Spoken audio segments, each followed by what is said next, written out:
Yaya ba réseaux sociaux oyo ezali bongo makambu salaka attention na makambu oyo tokuta la ba réseaux sociaux Facebook, Instagram, topé ba adresse email Google pour makambu ya soma ko sakanate tala mwasi oyo mama mobimba ye akutani na Tobengango chance to malédiction akene ko checker email na ye akuti message kuna ya horoscope tellement banaye ko checker ba horoscope ye azala kabongo scorpion akuta na email moko ekomilie kuna no ndenge zali awa horoscope na scorpion ozali mutu moko ozala na mbongo to le mozali na famille pauvre mais chance na ngo ozala na mbongo to bano pesa yo autant de mbongo yo lingi ebimaka na saki na yo mais condition zali mbongo no ste kobima yo aussi sango na mukolo moko ya makambo na mukili oyo mama oyo aleli ba yosaki a dévoilé secret kasi ya dévoilé secret loko ni ne komelia tuna ki bango kutu est-ce que soki mbongo oyo bo pesenga mbongo fele en retour toi en échange na kozwani ba yebisi okopesa biso eloko moko te tokukabela oka mbongo ya pamba poto moni famille nazali pauvre tolingi obongisa famille na yo est-ce que pas diable ezalaka eloko ya pamba toto yebi ki opesi makambo ozwi makambo yango lisolo tokobetela o lelo kasi kaka na lisolo oyo tangu tofuyenga na equipe na ngai mobimba tobeta lisolo oyo moko ya equipe na ngai yaki komona susu interview oyo moko ya bamarabu a dévoilé secret ya bondi makaba portefeuille magique théo portefeuille magique au sac magique malek magique valise magique il n'y a rien pour rien et na monde wana kuna marabu oyo a témoigné yango bokola na peka kana émission ya lelo. Il y a toujours des conditions. Il n'y a rien comme rituel d'argent sans condition. Rien. Il y a des conditions qu'il faut respecter parce que l'esprit qui va vous produire cet argent-là, il y a toujours quelque chose à donner en échange. Il ne se passe une seule journée sans que je ne reçoive des plaintes des gens qui disent avoir été arnaqués. Parce que d'après eux, ils ont commandé le porte-monnaie magique, ils ont fait une alliance avec Maniwata, mais on leur a bouffé de l'argent. Ils disent que les gens qu'ils ont contactés sur Internet, les maîtres marabouts qu'ils ont contactés, ne font que demander de l'argent. D'autres disent que le porte-monnaie est même venu, mais on fait que demander de l'argent. On fait que demander de l'argent jusqu'à ce que quand ils donnent de l'argent, après, le contact ne passe plus.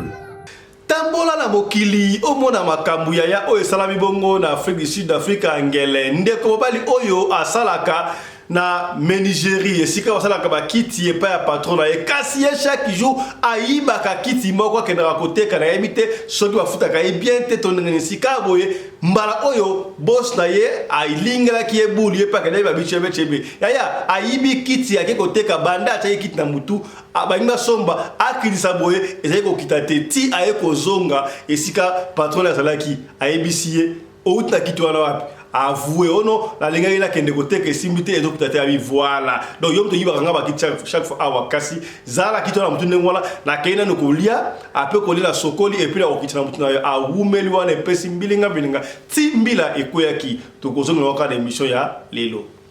Tokende bongo na États-Unis d'Amérique pa wapi boyebi ke conflit opposé entre ba israéliens et ba palestiniens soldats américains moko ya Air Force ye en plein tenue accueilli ami tumbi liboso ya ambassade ya Israël na États-Unis na monoko na ye na boyi ko la complice ya génocide ya atumbi yango monde te lobela yango kasi soda moni donc on a vite compris que complicité Israël a toujours complice na États-Unis makambo oyo sala kawana tala siko selo oyo a dévoilé kevo makambo Israël et sala Israël a bombardé Palestine. Oui c'est vraiment moi écoute ba palestinien basala batu bazo lobela bango pa Afrique du Sud a telemeli Israël kutu afundi na ces pays ba Israël na ces pays na ebite soki ko suka ndenge kasi nadi akoloba congolais yango wala me frère congolais biso monsto bundi pona mboka na biso te muta ko bundira biso te to kozongela opeka na émission ya lelo.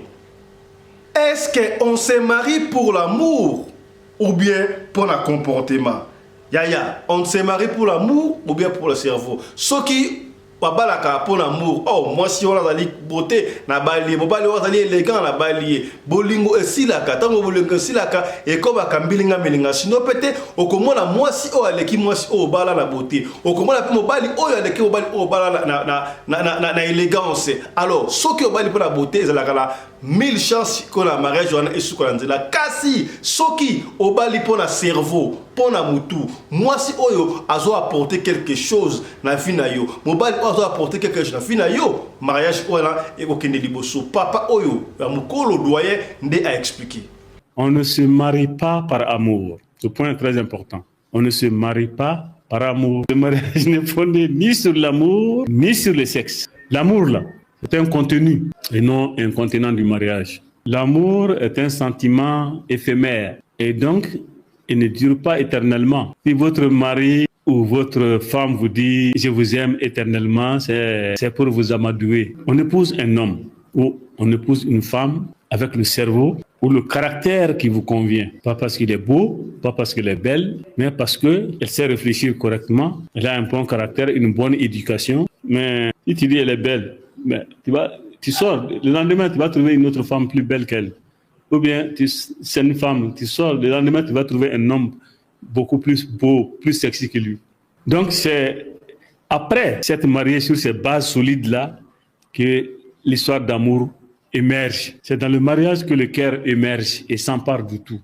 Si vous basez votre mariage sur le caractère, le cerveau, le caractère, le comportement, l'éducation de la personne, l'amour va émerger et va être tellement puissant qu'il va s'emparer de tout. Et c'est ce que les jeunes de nos jours n'ont pas compris.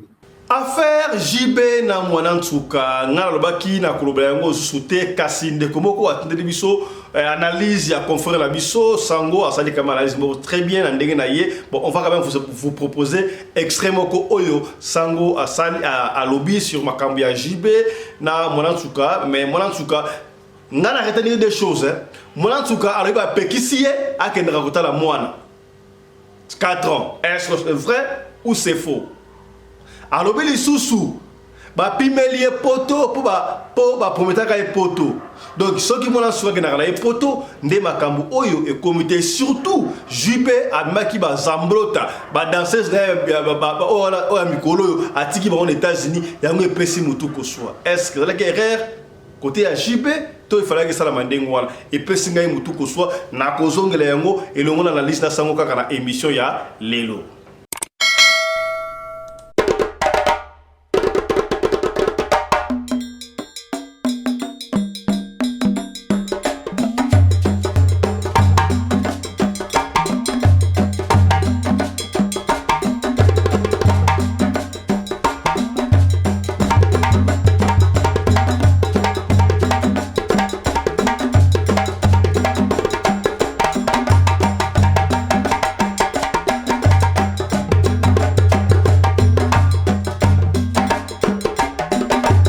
mobali mbinga na mwina ngolo aboya hydroquinone soki ezotambola basheri bazokwea mayanga na retrouve douce tendresse affection epa na yo nasalelo nini mpo ndimake na kupendaka sana shitakwacha pelende wenjo mbote bande ko balandi ya Radio Logo Télévision bisika nyos to bozwami. Merci na bino na confiance et peu fidélité bozali kopesa biso na émission oyo Radio Lokole na yebi ke bozali belé papa mama bavaye na salon esika moko bayi kolanda parce que bozali programme moko epa ya pito kuta la ka biso nyos tout papa na mama vandi ba kolanda émission au 100 pour autant basa na crainte 100 pour autant ba banga quelque chose pour awa ba insanité et les kakate awa za ka pembe na pembe masolo otobetaka awa to inventaka yango te to salaka auteur ya masolo ote ezalaka masolo oyo bino moko pesaka biso bete yango yango ba chaque fois soki to beti lisolo na yo ya famille na yo ya muninga na yo to beti yango mabe eke yo bi vraie version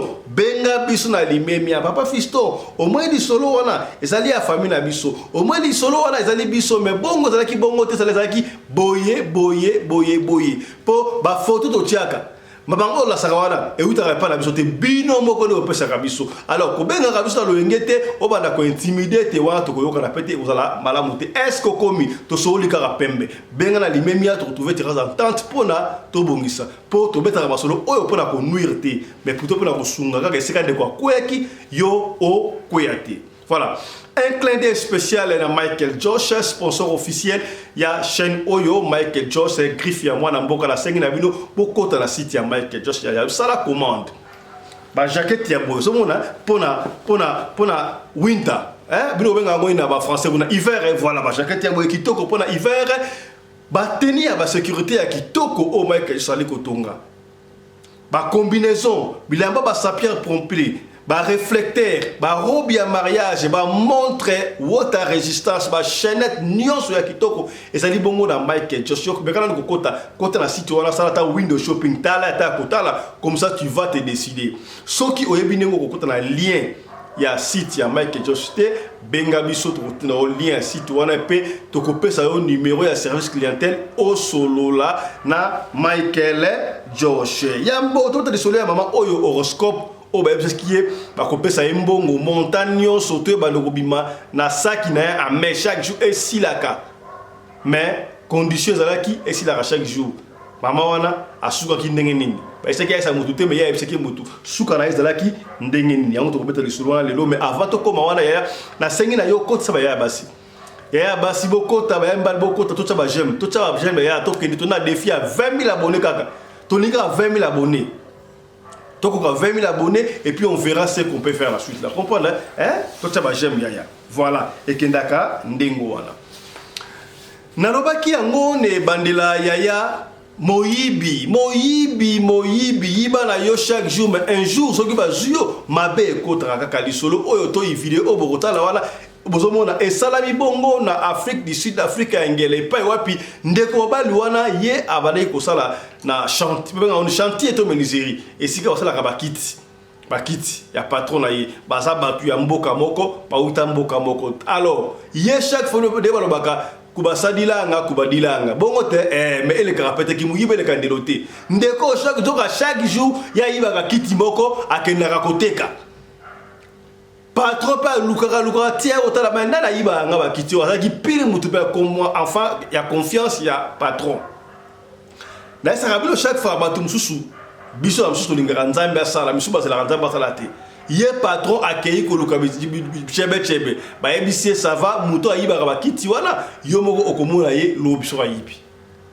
quand ba sakiye musala pe sili patron pas ke nzoka ndeko oyo ayibaki ya diva tela mutu ake koteka ese ake koteka watu atekela kawana bakokani pe prix akitisa boyo kitate abuje boyo kitate kangami kol na mukongo yaya bakisi na mukili oyo yaya batie kol kiti kol na mutu ameka boyrien alors solution la nini azonga kaka na chantier na benga on atelier to nini aya kozongisa kiti wana tango aye patron madeko zelai oh ndeko yo utakito wapi ote na utango libanda mais ebimi na atelier ndenge nini alors il était obligé à avouer tango avouer wana ça va yo ndem to yibaka ngai autant d'années ba calculer ba licencier ma bien yo longo ali wana avant kiti wana kita yo faut se la rendre tele ya kiti ya kiloka de bomona wana patron abila keila nkolia après qu'on a sokoli puis na l'aliment muke yo telema wana ta la soki la sisinde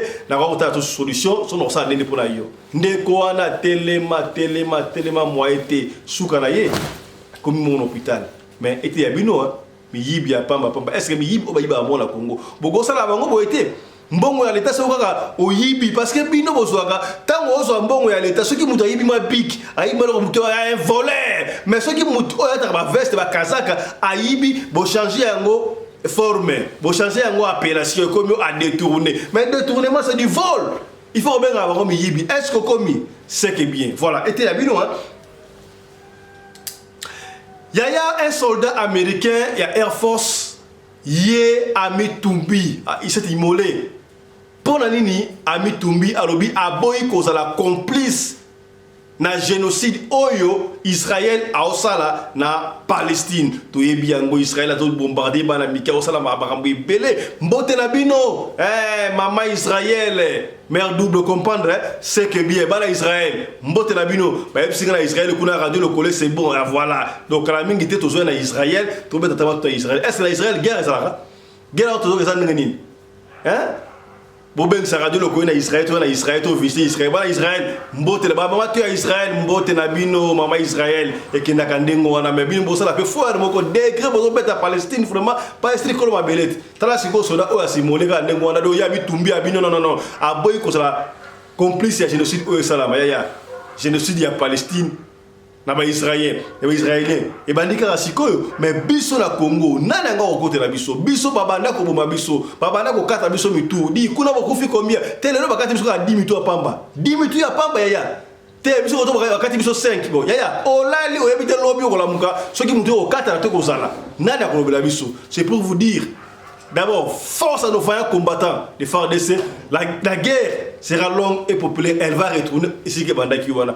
Tout ça derrière ma pinga na biso to kolonga guerre oyo kasi yebake mwana ekolo Congo nyo siko zali tia ba batira en marche ba confrères journalistes ba animateurs ba joueurs signe so sala démontrer que guerre isa na Congo to kolonga yango to lingi so le côté to boyiboy to lingi ba condition ko boy ka desha ngba lobaki siko macho kwa macho boye trouver une solution pour la guerre oyo et s'il faudra to kota na Rwanda il faut le faire yaya. Est-ce que tu es palestinien? Parce que tu es israélien. Israël est au Salvador. Pour la nation du Congo, tu Rwanda doit attaquer Bissou. Rwanda est malade, n'est-ce pas? Ceux qui doivent répliquer et comme il y a le droit de l'homme, on s'en fout. Réveillez-vous les autorités. Est-ce que vous commis ce qui est bien?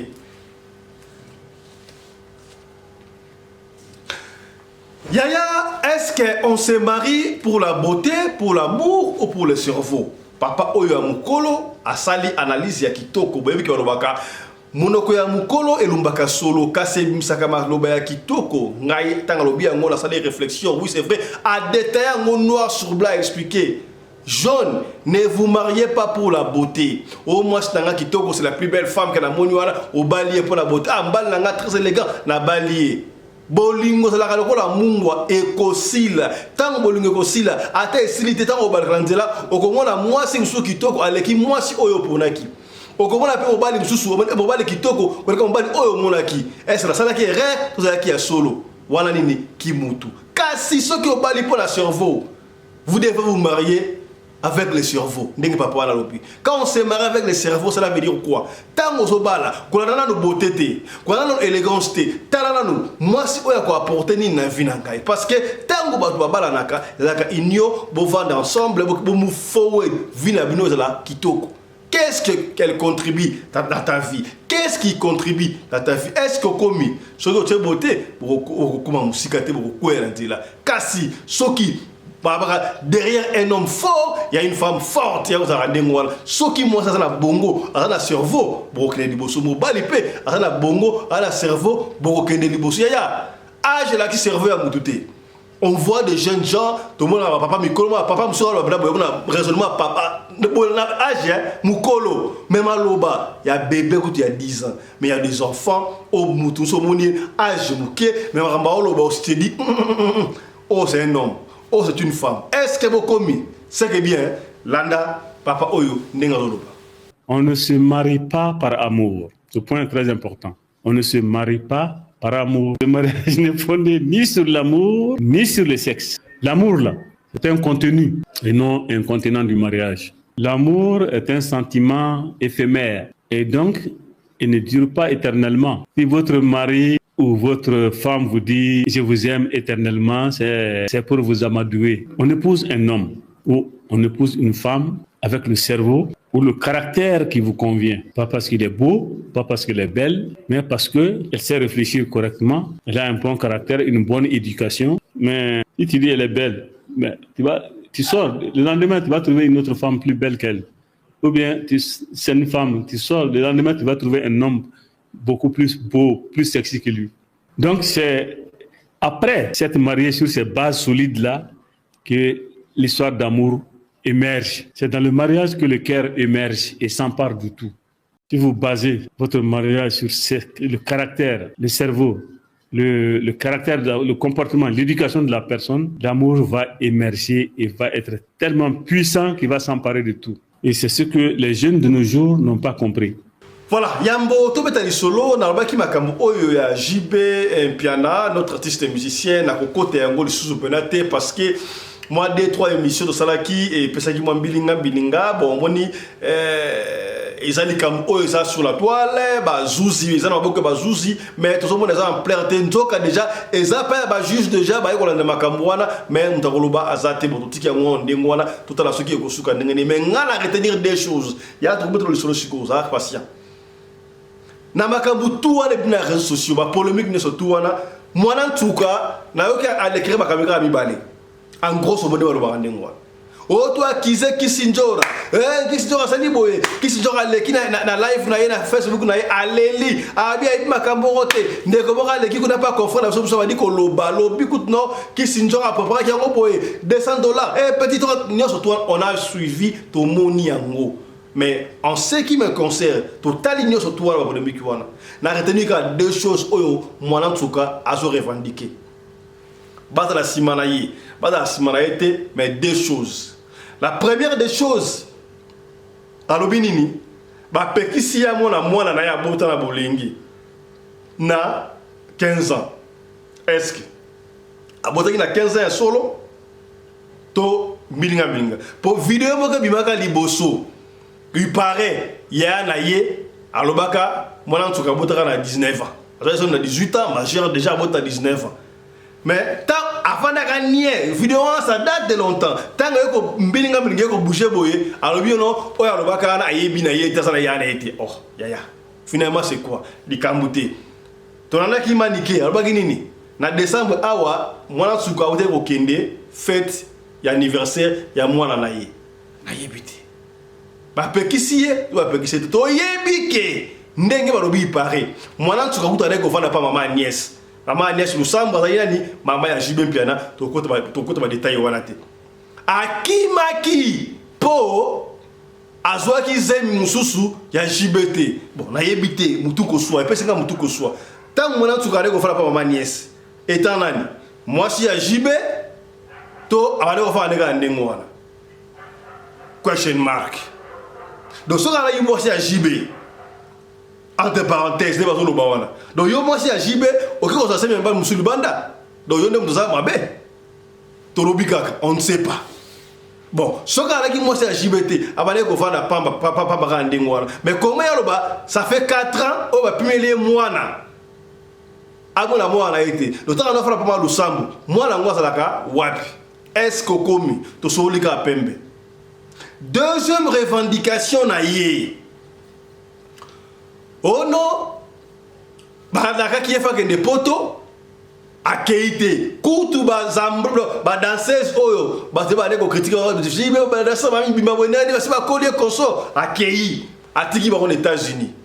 Ba bina rappel c'est dit mo na yé. Pour na yé fallait passer dans groupe wana à Kende à tika États-Unis. Kasi bandinga bazalaki na groupe ba ko bina. Est-ce que Mwana Ntuka elle continue à être danseuse c'est Jube Piana. Si on a dit danseuse kaka, alingo qui na groupe wana, peut-être un gros tigal. Bon, yesu ça qui nini, atiga obina, jibem ta bengana kié, toneni, na epesi ngai mutuku swa. Epesi ngai mutuku swa. Bon, promesse ya jiba sala kié. So ki jiba makaye atige na poto. Alinga ko funda te. Mirmire jibi ba nego banga, so akeye kuna, pela bo ngunda, alingo ta jibi na problème, nenge ba tchaka ko felo bina problème. Et surtout wana question mark. Est-ce que Yaya ataba kokisi makambo wana te Mwana Ntuka Benet oza suki obotaki na azada papa ya mwana na yo il a fallu sur la toile les réseaux sociaux on a solution. Est-ce que les réseaux sociaux dans le tribunal et puis ça la solution kamunuko le kambuté sika boy tangu mwa comme na niveau oyo yo ta o revendiquer les réseaux sociaux pourquoi tani bakanga jibe bon ceux qui bakangi siko jibe pourtant ko kenel susu mwana ngo mwana sus question mark soki bazonseli mwana bo mwana wana oluka zwama la sunweli mwana yote muto yakali boso ko lela ke mwana yango boki bakaite tango ba récupérer moi to moni ba mikanda ke moi na ba somba ko somba ba pesa mbungu te yokuto mona to yoki so me papa ya lokuta e so papa pe ya sola bimio na on sait parce que papa aboti mwana azoye bata age ya mwana te ndenge nini aweli ko imaginer o no mwana boto ba dati moko na mwana bo internet no ope mwana na ngai o donc mama bota iba na mbale nzala moko to za basi mbale et puis c'est comme un question mark donc makambo oyo bo solution à l'amiable wala o ngala ngala loba yango wala kasi tala no pendeke confondre so sango di Israël Musombo di sango na analyse oya sali je ça bo zo na ndenge na bino et plutôt kutana pour na tobetero di solo suivez pour la makambo ya premier dossier oyo ngana zo qualifier que zalaki vraiment importante pour parler de ça et ça dossier makambo etali mwana sukana JB Mpiana des responsables comme JB nazo monate. Pourquoi il fallait na commenter sur cette question?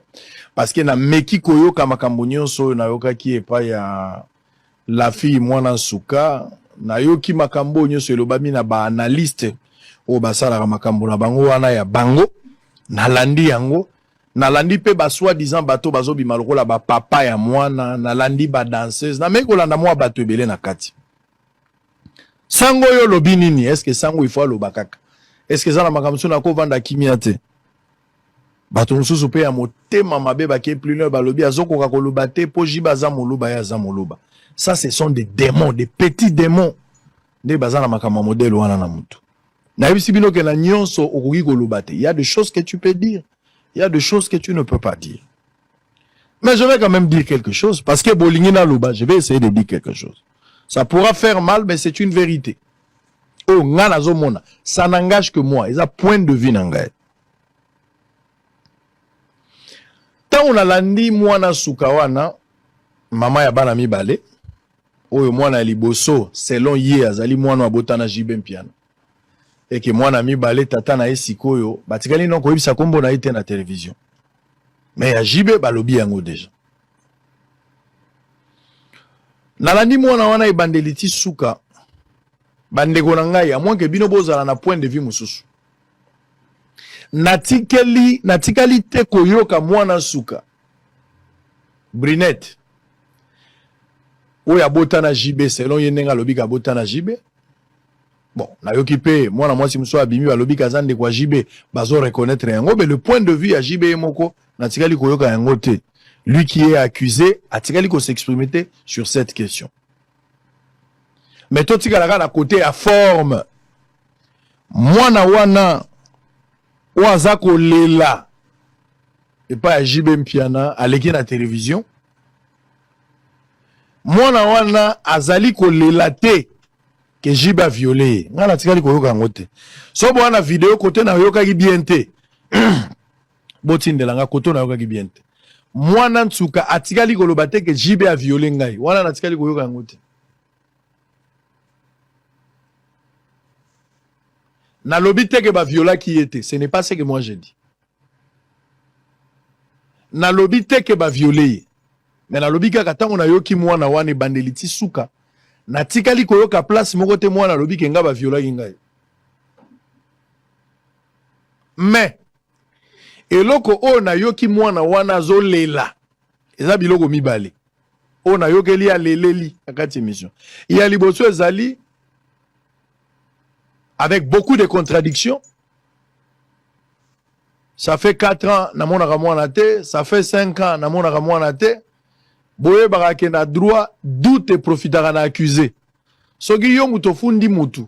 Oza ko se contredit na makamona yo, ozo créer ba doute na kosamba na yo. Moto yo fundi, ba doute wane zo profiter na ye.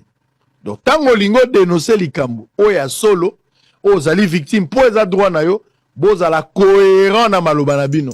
Soki contradiction ekomi mingi profitaka na accusé droit nde lobi yango. Il faut kende soko ke iko samba na tribunal. Oto bengaka ba procès pénal. Soko ke iko samba yo moto yo baza ko sambisa yo. Yo moto zalaki mofundi. Soki ozali koloba malamu te. Oza na maîtrise ya makambo yo zoloba te sala keba ekoki ko profiter na moto yo fundi. Un élément très important. 4 ans, na monaka mwana te. 5 ans, na monaka mwana te. 3 ans, na monaka mwana te. Et koki kozala pe ya solo monaka mwana te. Mais est-ce que ça l'a mis dans 3 ans? Est-ce que ça l'a mis dans 4 ans? Est-ce que ça l'a mis dans 5 ans? Pourquoi le bagi 3 ans? Pourquoi le bagi 4 ans? Pourquoi le bagi 5 ans? Photo msou na moni même ya yena mwana na anniversaire. Il y a un peu beaucoup de choses comme ça. La télé n'est pas la justice. Dossier en instruction. La justice va faire ce travail-là. N'a qu'à s'abstenir, n'a commentaire. Soki kaka. Parce que, pourquoi je dis que dossier en la justice? Parce que na landaki, colonel Mimi, Oyazali chargé à makambo ya violence sexuelle. Na landaki na TikTok na ba partager lien yango. Na YouTube, na Facebook yandeko moko. Na yoki ndenge pe baza kotuna ye mituna. Nga moko na bengi na téléphone pour aya na botsolo. Aya kopé sa explication. Alors, pour le moment, Azako sait retenir d'abord la télévision, la ville audience à Bossolo pour parler. Donc, quand elle sera prête, elle viendra dire ici, parce qu'elle a mituna par rapport à l'analyse, on a yoka qui a saraki. Na TikTok, bien que ba diffuser qui a ba relais qui a na Facebook y ande komoko. Donc, eloko aliboso, Brinette ou mwana suka, azo réclamer ka na mona mwana te, ba botolanga mwana. Côté mususu pe na yoki que Brinette effectivement akimaki moko parce que bandaki ko vendre pas maman nièce mais akomaki na zemi ya mwana uti ko bota sika ya ngonde kimisaki. Je connais pas ces dossiers là. Nazo mona ba énergie au kende ko luka maman nièce c'était famille AJB na kende ko non, je ne trouve pas. On a quand même droit à une vie privée, il y a aussi une vie publique. Ba événement nyonso mwana azo loboyo justice, ceux qui va saisir justice, ceux qui dossier comme une instruction, tu vas s'abstenir, on verra le moment opportun. Ceux qui faut tout émettre bavi, tout émettre bavi. Deuxième élément important, on a yo ki yango penza o esali ke coupe débordé pour moi na oya ya na télévision. Et là problème ya voyage. Batiki ba Zambrota. Zambrota nde azali moko ya ba danseuse ya jibe. Batiki bango na États-Unis ba remercier bango pona musala ndenge basala. Mais alors que Ngaku tu na botelier mwana atikali ko memangate. Donc le voyage. On suppose un avis hein. Soki jiba memaki kaka mwana na poto.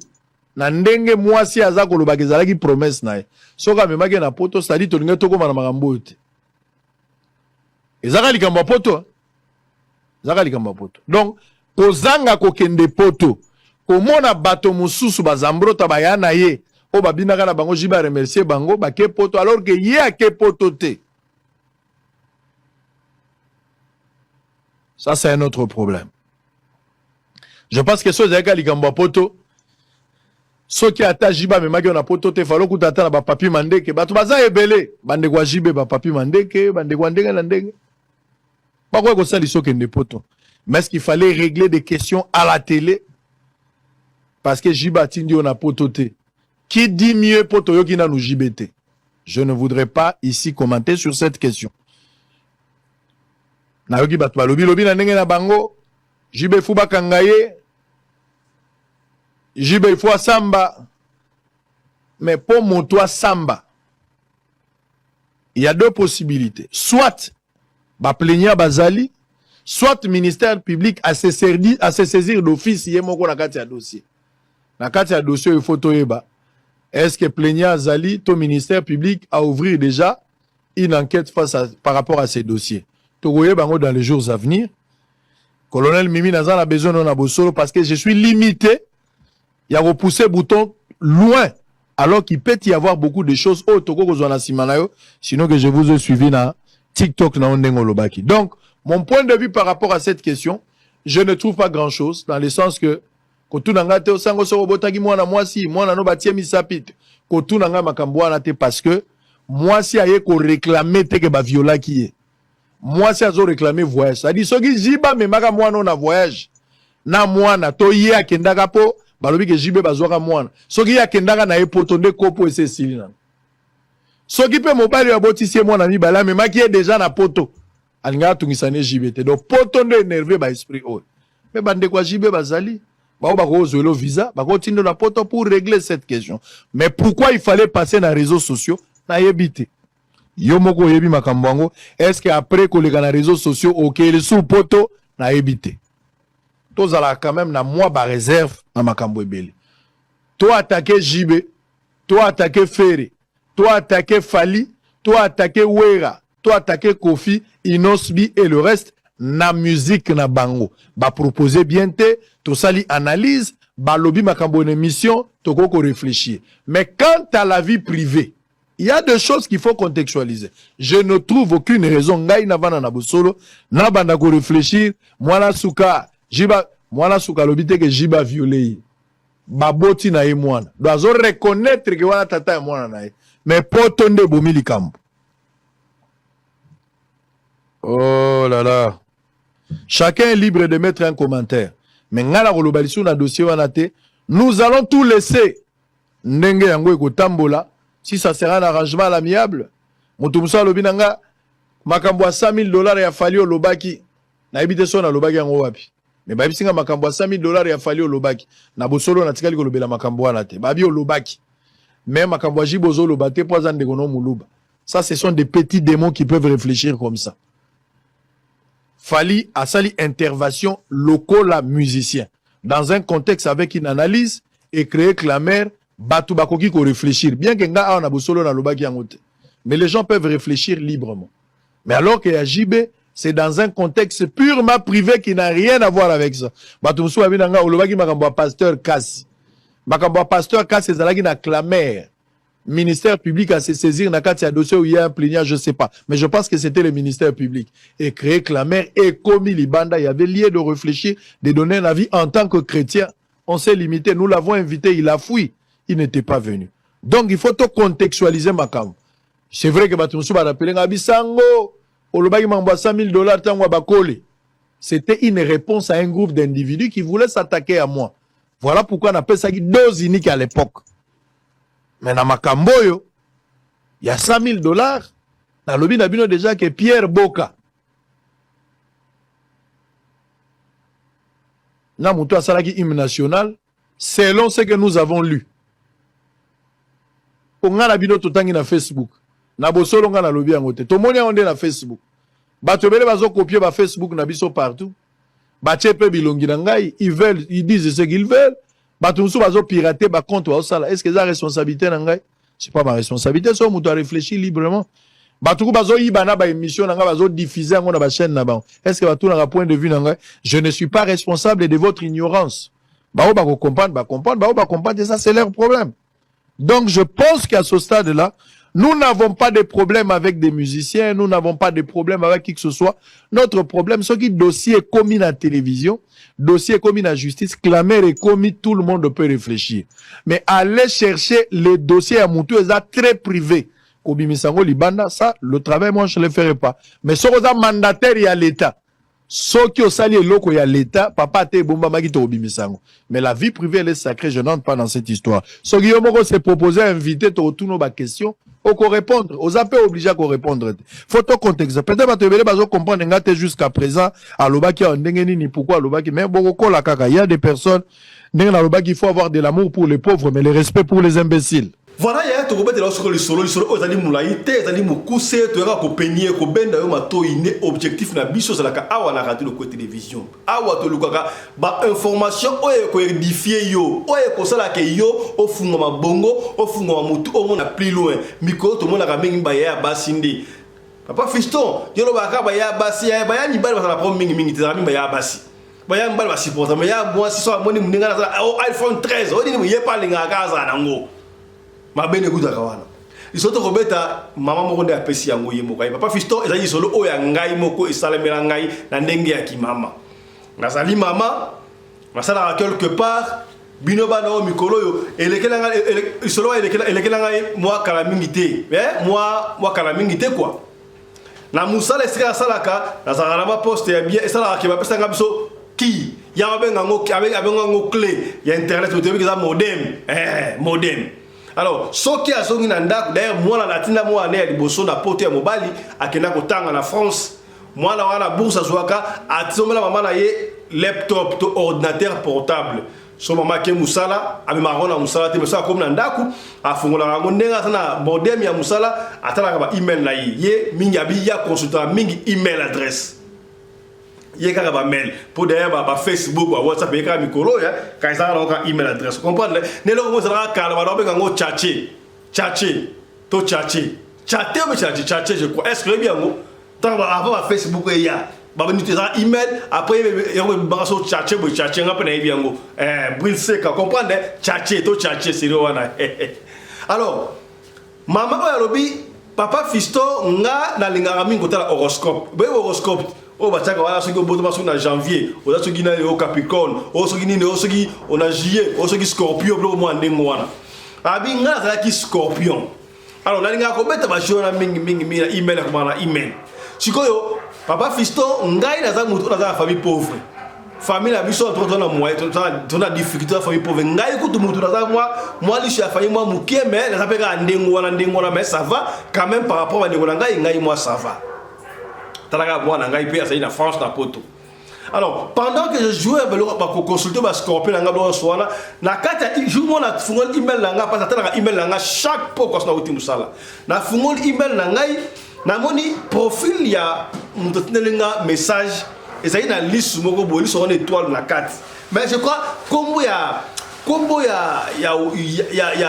email ango ya mail ango c'est là qui je crois madame Soleil ce que madame Soleil était madame Lumière madame Soleil était madame Lumière ayi singa bonjour nga pla fonctionner bonjour to mandi ko solo next na yebike monde ba horoscope ça kamene wa ndengo wana pe na yebike batu mingi azwa ka mona cheka liste na profil na ye console mona yo normal to mandi ko solo ononga madame Soleil madame Lumière console boni Namoro la solution est pas Fisto que non voilà comment tu vas da bêter l'histoire à famille dans famille pauvre boyeblo mo ande moi zone na moyete kutunga na moi l'histoire famille bien c'est pas un problème to solo là très bien les gars to na soka na email kaka koko malandi ngwana lo bitan to ko solo la mo na tikelinga message en tout cas la monio aux la famille pauvre mais ngai na ko aider na ko pesa chance ya vie ndenge nini ba di osona opéra ça vie on a bino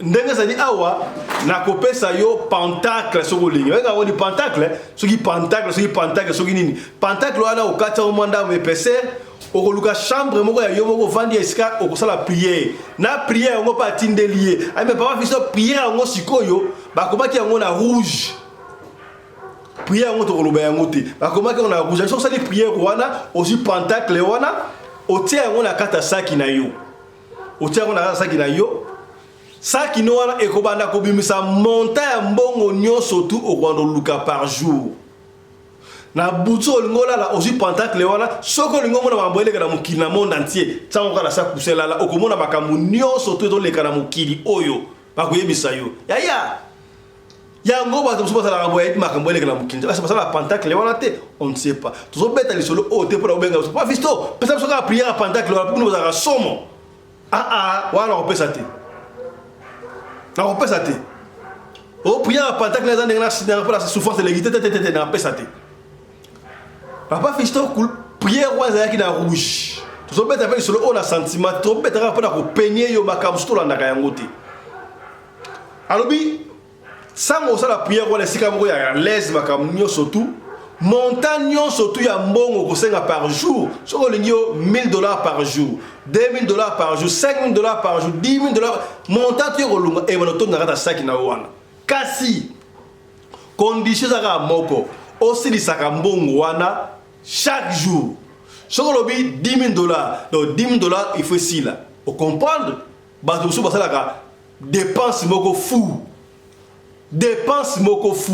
yango na yebisaka bino boyi onde ka somo azakala mbongo ebele mais yaya azakala mbongo pe makabela kabiso mbongo te yaya akabela kabino te nzambe na lingaka te ona kepa yaya vraiment yaya fesinga $10 to $100 na futa ticket yemzala mbongo ndengo wala $100 apesione mbongo ya malamu elinga pia ba $1000 mbongo tabenganga na kobeta ka isora je pas Fisto tukana mninga na ngato eta yana biso boy na bebenga oni GB soki GB na gombe GB akabela mninga nga $500 na ya pesanga $100 osimba oya yo yaya camarade d'angana na yo paye 500 dollars opéra 500 dollars on a payé ya ici on a payé wana eza yo na mona ki yango abetanga beteli ngai sona ko pesa solo wana na comprendre que ah oui ma moza rande moi la partie du solo o ba payé wana yango wana peut-être solo peut-être ya pas au épargne est-ce que kobi to solo ka pembe sous en ngoza radio le politique là ka j'aime quoi ya ça ba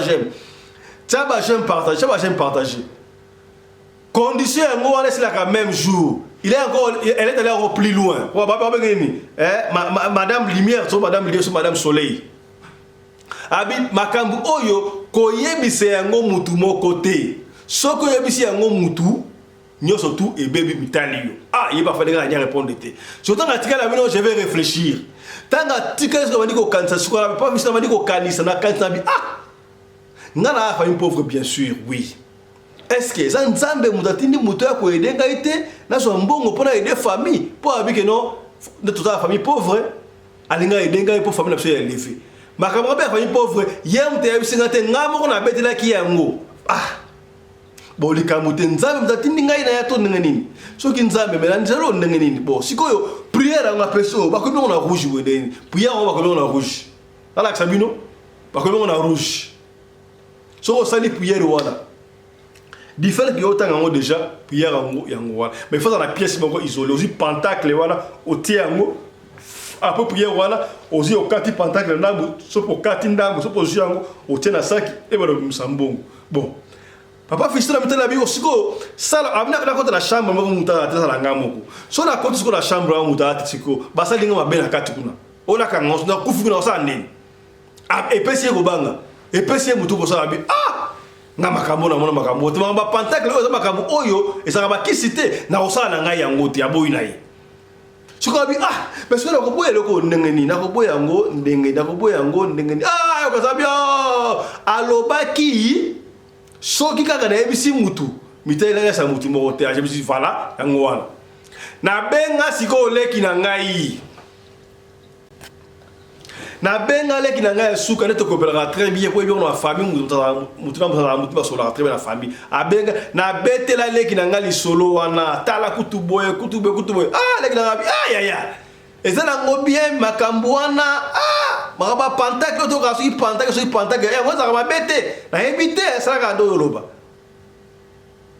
oyebi ke ba visito na ebite leki na ngai wana esili so na téléphone na pourquoi on message ko so na soki madame lumière so madame soleil ngwana pour avant na kota ça lien faut na cliquer na link moi link ça la garder et puis funga mi to wani ko sola na talibo na cliquer na link wala link ezo bo funga mate na meka bo link funga mate do elimwe na bi ah est-ce que na bébé si chance na ngai to naza sauver ngai mo petit siko et puis ngai mutu ko so mais ndenge ça makambo ya pentacle na yebi kizaki makambo mabe apa fisto na tuna kiye bon so popesi nga siko mbongo ndengo wana na komi na mbongo ebele mbongo to ezobima ngai na saki makambo nyonso tu siko bino condition na bino ozala ndenge o condition ezala moko te o mutu akufa te condition yaka asilisaka mbongo wana chaque fois ah eza boye na monaka mutu koswa papa fisto beta lisolo benda bato matoi biso kuta à l'époque ngai kuta takamika email Google car email adresse to sona mail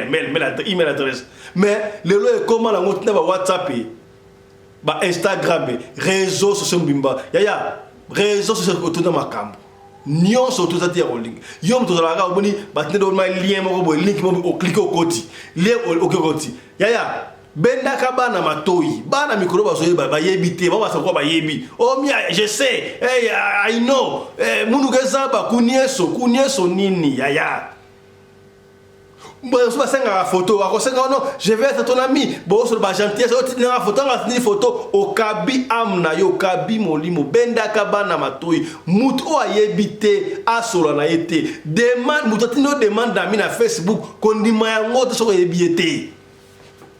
Avant dima, tu dois expédier sur Moutouana. Est-ce que comme tu as solara pembe? Papa Fiston bête les solo pour la compagnie bateau.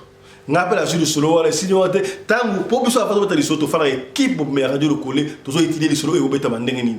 Tant aussi si on a malamoko, tu bouger pour te moni histoire moko et sikaboko un certain magicien, ancien magicien, a expliqué ma cambia pentacle, voilà, a expliqué ma cambia portefeuille magique, a expliqué ma cambia diplomate magique, ma bec, ma valise magique. Aïe, lobby en noir sur blanc. Faites attention, ceux qui m'ont dit ma cambia portefeuille magique, au diplomate magique, au ni magique, il n'y a rien pour rien. Babanda kandengo, non, et ça, on qui cite, on peut se le comprendre. Tant qu'on se côté dans le monde, voilà. Ils sont tous risés. So côté dans le monde wana na simanango. Bato ebele ba comme ni boma na nzela wana. Iza bato alinga ba portefeuille magique. Logo milinga ndengwa pour que va détail mingité. Yo moko landa ndenge na ebiti to benga muto ancien marabout to marabout. Bato ba apeka ndengwa. Wala zaki magicien. Zaki boy na bongwa ni mais soko landi kuna. Yo bongwa na délivrer. Nani ngwa délivrer yo. Est-ce que bokomi Mikoto ke ndengwana obongwana na délivrer silikamuté là nous ndeko on a expliqué et puis on se retrouve juste après pour conclure. Voilà, tu vois on a bino ensemble. Voilà. La régie est prête. Voilà, c'est la vidéo ndeko na to la avant. Suivez. Il y a toujours des conditions. Il n'y a rien comme rituel d'argent sans condition. Rien. Il y a des conditions qu'il faut respecter parce que l'esprit qui va vous produire cet argent-là, et il y a toujours quelque chose à donner en échange. Il ne se passe une seule journée sans que je ne reçoive des plaintes des gens qui disent avoir été arnaqués. Parce que d'après eux, ils ont commandé le porte-monnaie magique, ils ont fait une alliance avec Maniwata, mais on leur a bouffé de l'argent. Ils disent que les gens qu'ils ont contactés sur Internet, les maîtres marabouts qu'ils ont contactés, ne font que demander de l'argent. D'autres disent que le porte-monnaie est même venu, mais on fait que demander de l'argent. On fait que demander de l'argent jusqu'à ce que quand ils donnent de l'argent, après, le contact ne passe plus. Il faut savoir que, il n'est pas facile, je vous le dis très bien, il n'est pas facile de tomber sur un bon maître marabout, un maître spirituel qui va vous faire obtenir ce que vous voulez. Parce que l'argent n'est pas facile. Jamais, ce n'est pas facile. Si c'était facile, c'est que c'est tout le monde qui faisait des travaux spirituels pour devenir riche, pour avoir de l'argent chaque matin sans travailler. Effectivement, c'est possible d'avoir un porte-monnaie magique qui marche, qui vous produit de l'argent chaque jour, bien par semaine, ou bien selon le pacte qui a été fait. Mais il faut savoir que c'est un pacte qu'on doit faire, une alliance qu'on fait avec une entité qui va maintenant vous produire ce que vous voulez. Alors, il faut faire beaucoup attention. Quand vous dépensez un peu d'argent et vous commencez à vous plaindre que bon voilà, j'ai envoyé de l'argent mais j'ai été arnaqué. Parce que vous avez sorti une petite somme comme ça et vous commencez à vous plaindre. Il faut même avoir cette chance. Parce que quand vous allez regarder dans les réseaux sociaux, chaque jour on montre des gens qui se déshabillent, qui sont devenus fous. Ils ont fait des pactes pour avoir le porte-monnaie magique, bien pour une alliance avec une entité qui va lui produire de l'argent. Et que ça a commencé à produire. Il faut savoir que les conditions sont toujours compliquées. Il y a toujours des conditions. Il n'y a rien comme rituel d'argent sans condition. Rien. Il y a des conditions qu'il faut respecter parce que l'esprit qui va vous produire cet argent-là, et il y a toujours quelque chose à donner en échange. Et rien n'est facile. Imaginez que vous sortez peut-être 100 000 francs, 200 000 francs, 300 000 francs pour avoir votre porte-monnaie magique et que ça commence à fonctionner. Ça commence à vous produire un certain montant chaque jour. Mais c'est $1000, mais c'est 1 million comme certaines personnes demandent chaque jour. Et que vous avez dépensé une petite somme comme ça et vous commencez à recevoir de l'argent tous les jours, vous êtes content. Vous savez que ça vient d'où? Il faudra payer le prix. L'esprit qui vous produit cet argent-là. Ou bien c'est une secte, ou bien c'est une loge, ou bien c'est une société secrète. Et il faut payer le prix pour jouir de cet argent. Parfois, on peut vous faire quelque chose qui commence à fonctionner, on ne vous dit rien, et vous êtes content. Vous avez de l'argent chaque jour. Mais il y a un piège derrière. Parce qu'après un certain temps, cet esprit qui vous fait obtenir cet argent que vous utilisez, vous achetez vos voitures, vous achetez vos vêtements, vous êtes content. Il viendra maintenant vous dire, vous êtes content, n'est-ce pas? Oui. Maintenant, il faut me servir. faut me payer pour ce que je suis en train de vous donner. Imaginez que vous sortez 200 000 francs CFA, ou bien 1000 $ ou 1000 euros pour obtenir quelque chose qui va vous produire de l'argent chaque jour. Et peut-être 1 million de francs chaque jour. Vous savez que ça vient d'où? Donc faites beaucoup attention. Vous qui à peine vous donnez de l'argent, vous êtes déjà pressé, oh ça ne fonctionne pas, oh vous avez dit que ça devait produire de l'argent, vous êtes fâché, vous commencez à tempêter. Et effectivement, si vous tombez sur un grand maître spirituel comme moi, on va travailler. Je vais faire des choses jusqu'à ce que ça commence à produire ce que vous voulez, comme vous voulez, en temps normal. Il y avait moins de contraintes. Parce que n'importe comment, tous ceux qui font des commandes et qui commencent à recevoir de l'argent, et parfois même avant même que ça ne commence à produire, il y a des conditions. Il y a des conditions qu'on vous donne à faire. C'est pour ça que vous allez entendre les gens qui ont des bébés, les gens qui sont obligés d'être partis voir leur maman pour dire que bon voilà maman, on m'a dit que on doit ensemble et ma vie va changer. Je vais devenir millionnaire. Il est obligé de partir de sa maman. Il y a certaines mamans qui acceptent que mais mon fils, si c'est pour que tu deviens millionnaire, où est le problème? J'avais sa maman. Parce que les gens connaissent que oh, celui-là, il est riche parce qu'il sa maman. Mais c'est honteux. Il faut savoir que ça ne va pas durer. Il y a des gens qui sont obligés de avec leurs filles et leurs propres filles. Parfois les enfants de 8 ans. Parfois ils sont obligés de partir les enfants dans des hôpitaux pour les parfois pour les offrir à ces entités-là pour devenir riches. C'est dangereux et c'est souillant. Et n'importe comment, dans 80% des cas, ça ne fonctionne pas. Il faut savoir qu'il y a toujours un piège derrière. Parce que vous allez faire quelque chose, vous avez la chance que on va faire quelque chose qui va commencer à fonctionner, à vous produire de l'argent, mais les conditions vont être compliquées. On va vous dire des choses à faire comme ça, quand vous allez entendre vraiment l'envie de manger cet argent-là va disparaître. Il n'y a plus moyen de faire marche arrière. Vous êtes obligé de faire ce qu'on a demandé. C'est pour ça que vous allez entendre des enfants, des gens qui font ce qu'on appelle la zone, les chiens, couchent avec les moutons, les animaux, parce qu'ils veulent devenir riches. Ils sont obligés de partir faire certaines choses dans les cimetières. Il faut coucher l'albinos, il faut faire ceci, il faut faire cela. Et n'importe comment ça vous attire des problèmes. Vous allez entendre, ce sont ces gens qui alimentent les faits divers à la radio, ou bien dans les chaînes de télévision, ou bien sur Internet. Toujours des choses obscènes, des actes obscènes qu'ils ont eu à faire. On va se demander que, mais ils faisaient ça pourquoi? Vous allez comprendre que derrière, ce sont des gens qui cherchent la richesse, l'argent facile. Parce qu'on va vous donner des conditions extrêmement compliquées. Il faut que vous caca. Il faut que vous enfants. On va vous demander des mains. Parce qu'il faut faire des rituels sacrés pour avoir de l'argent. L'argent n'est pas facile, hein, il faut savoir. Bien sûr qu'il est possible de faire du travail. Du bon travail. Votre porte-monnaie produit de l'argent, oui, c'est possible. Mais il faut avoir de l'argent de tomber sur un grand maître spirituel qui va faire des choses. On va vous demander ceci, cela, ceci, cela. C'est pour faire des rituels, pour activer votre article. Ça peut être le porte-monnaie magique. Ça peut être l'alliance avec Mami Wata. Ça peut être une bague magique. Ça peut être n'importe quoi. Mais il faut comprendre que ce n'est pas facile. L'argent qu'on demande pour faire ceci, pour faire cela, c'est pour éteindre les conditions. Moi, quand je le fais, c'est pour éteindre les conditions et que quand votre article est activé, vous commencez à jouir de cet argent sans avoir de maux de tête, sans avoir à répondre de certains actes auprès de la justice. Parce qu'on vous a surpris en train de faire ceci.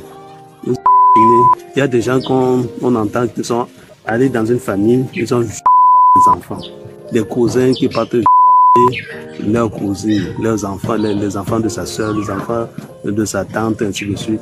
Parce que leur maître marabout a demandé ce qu'il doit faire.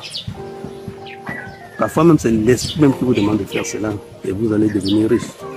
Il y a des gens qui disent qu'ils sont prêts à tout, même de livrer leur soeur, même de livrer leur maman, même de livrer leur papa. Mais c'est dangereux. Un monsieur avait fait une alliance.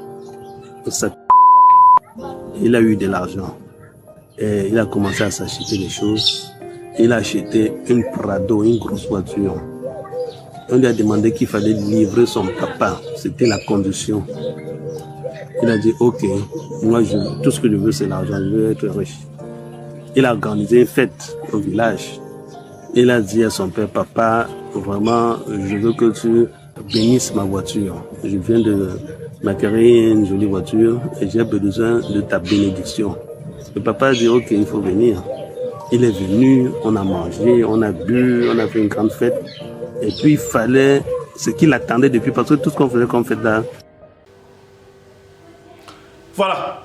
Je crois, Tolandi, Bamoupe Balobaka, Oazana Matoya Koyoka, Ayoka. Oazana Makasi Kosala, Asala. Oazana Motema Kondima Sanini, Andima.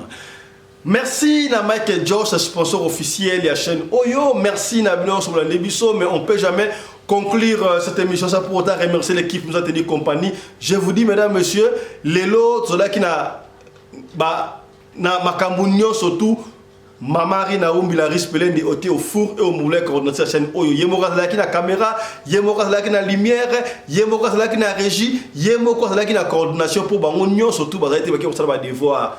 Mamari na Umbila Rispelen de Zalaki na caméra, na régie, na lumière, na coordination, nyon surtout et Zalaki pas na Yemoka pour ça va félicitations et si quand vous allez sur quand va commenter vous félicitations. Dans la femme à la taille d'une tige spaghetti, ni courbure, ni virage, et comme ça, la moi, ça me peut faire. Yaya, ce que vous avez dit, c'est ça, Kubanga te benga biso, ce que bengi biso, biso te comme tout le monde, tike la biso audio, to koka audio, to ko beta le solo, kaka ndengo linto beta yango. Ce que tout en a combo, tout en a combo. Ce qui peut boy, tout en a combo te, tout en a combo te. Allez, portez-vous bien, santé de faire à tous. Chap chap. Et tchara. Tika totondo mwana mboka patu oyo asali bongo compagnie ya sécurité lokola kaka bakonzi ya mboka balobaki kolingaka te ozonga na mboka maboko pamba ya yo za diaspora ofani na libanda ozonga maboko pamba. Non, nous devons créer les emplois. Tala patu a créé compagnie munene soki ba compagnie ya sécurité zalaka ayeko baksa moko liko ba compagnie ya sécurité wana CMS Cruche mondiale sécurité. Dans la cruche mondiale sécurité, yo moutoussala ba activité na yo, ba église, ba école, nyo soto olingi, ba sécurité à solo o pena ba vimba o soki li kabozali, ba yaka intervention, na ba équipement ya haute technologie et outil bongo États-Unis d'Amérique. Donc vous contacter cruche mondiale sécurité, oyo na moins cher, ba couper sur ba service ya kitoko. Escorte au salama VIP protection na moins cher. Alors, Bobenga, cruche mondiale sécurité, ce que vous avez le numéro de Bango, Bobenga, vous êtes en contact, la cruche mondiale sécurité, ceux qui vont signer contrat, beaucoup soit gratuité à jour moko félé. Comprenez? Tala, ma promotion Oyo, cruche mondiale sécurité, Asali, Pona, Bino. Voilà.